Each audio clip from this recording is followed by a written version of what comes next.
Hi guys, good morning. Good morning. Late upload, late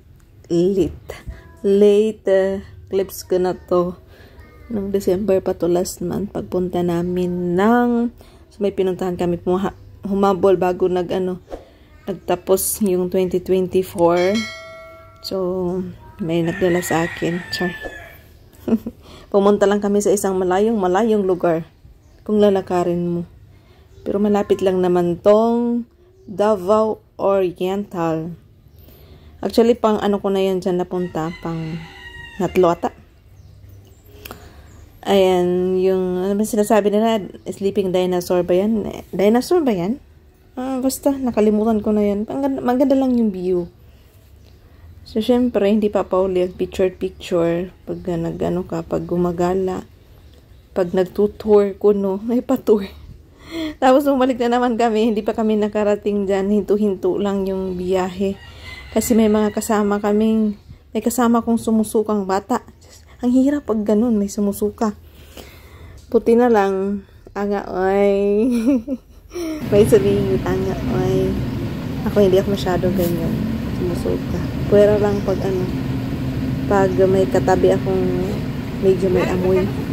Nandiyan ako nahihilo hanggang sa masuka. At yun na nga, nakarating na kami doon sa part na parang lahat na susukon. Akala ko malapit lang, pero malayo rin pala pag tawag yan, mainit yung biyahe. Nagmotor sila? Aywan ko. Basta mainit yung biyahe. Mahirap din naman pag biyahe dyan na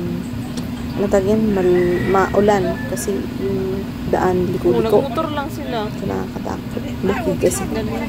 Bukid yan, papunta dyan. Liko-liko talaga. Nakakatakot din.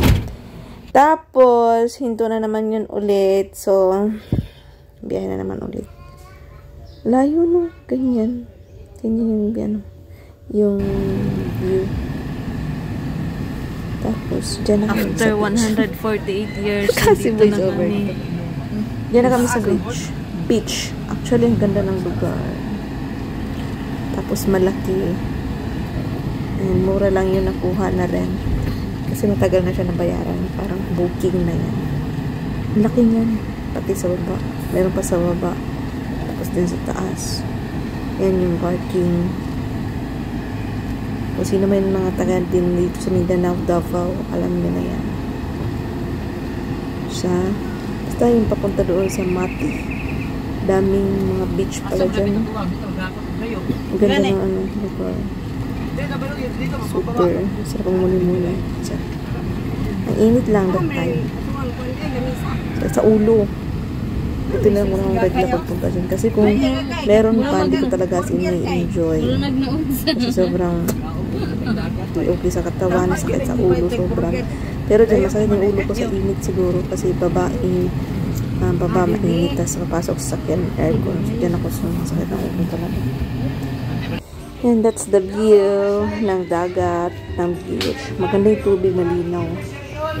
Lalo na pag umaga, sarap maligo, malamig. Sobrang linaw ng tubig. Tapos pag mga mga 10, mga 9, hindi na okay kasi yung dumi maahon na. Pupunta na sa gilid ng dahon. Yan, tapos pag ganyan, okay pa. Wala pang dahon-dahon, maliwanag pa, or clear pa yung sa ibabaw. Ano ba? Basta marami siyang dahon pag mga mga alas 10, alas 9, daming dahon pupunta dyan sa gilid. So, dyan na kami sa gilid na naligo. Ang linaw ng tubig na. Ang ganda, lalo na pag umaga pa. Ang ganda maligo. Sarap maligo. Malamig yung tubig din.